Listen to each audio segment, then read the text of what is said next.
జై శ్రీరామ్. ఇక్కడ చాలా దౌర్జన్యంగా రాజగృహ కల్ప వాళ్ళు ఆశ్రమాన్ని, ఇక్కడ సహజంగా ఏర్పడ్డటువంటి గుహలు ఇవన్నీ ఉన్నాయి కొండ మీద. ఇక్కడ ఉండేటటువంటి సహజత్వాన్ని మొత్తము, దేవాలయాల్ని, ఆశ్రమాన్ని అంతా కూల్చేశారండి.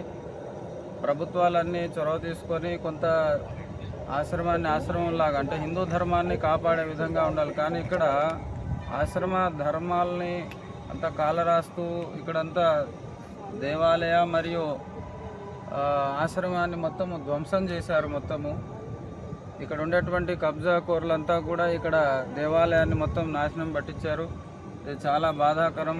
తెలంగాణలో ప్రభుత్వాలు ఆధ్యాత్మిక ప్రాధాన్యత ఇస్తూ ఉన్నటువంటి ప్రభుత్వాలు ఉన్నాయి ఇప్పుడు అన్నీ కూడా.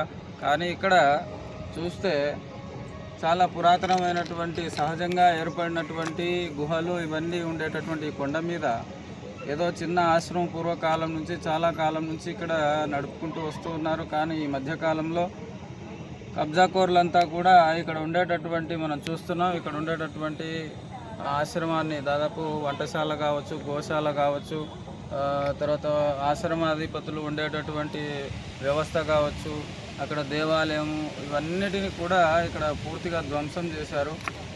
తప్పుడు సాక్ష్యాలు, తప్పుడు ఇవన్నీ చూపిస్తూ కోర్టులో ఆర్డర్ తీసుకొచ్చి ఇదంతా కూడా చేసినట్టు మనకు వీళ్ళు చెప్తా ఉన్నారు. కాబట్టి ప్రభుత్వం చొరవ తీసుకొని, హిందూ సంఘాలన్నీ కూడా చొరవ తీసుకొని ఇక్కడ త్వరలో మళ్ళీ పునః ఆశ్రమాన్ని ప్రారంభించే విధంగా చూడాలని చెప్పేసి మేము కోరుతున్నాం. హిందూ సంఘాలన్నీ కూడా సంఘటితం కావాలి. తెలంగాణలో చాలా చోట్ల ఇలాగే జరుగుతూ ఉంది.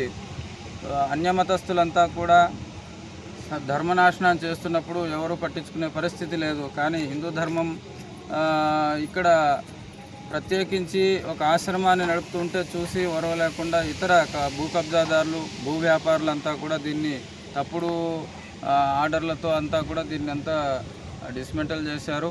ఇది చాలా బాధాకరంగా ఉంది. చాలా కష్టపడి ఎన్నో రోజుల నుంచి భక్తుల సహాయ సహకారాలతో, ఇక్కడ ఉండేటటువంటి కాలనీవాసుల సహాయ సహకారాలతో ఇదంతా నిర్మాణం చేస్తున్నప్పటికీ దీన్నంతా కూడా ధ్వంసం చేశారు. ఇది చాలా దురదృష్టకరం.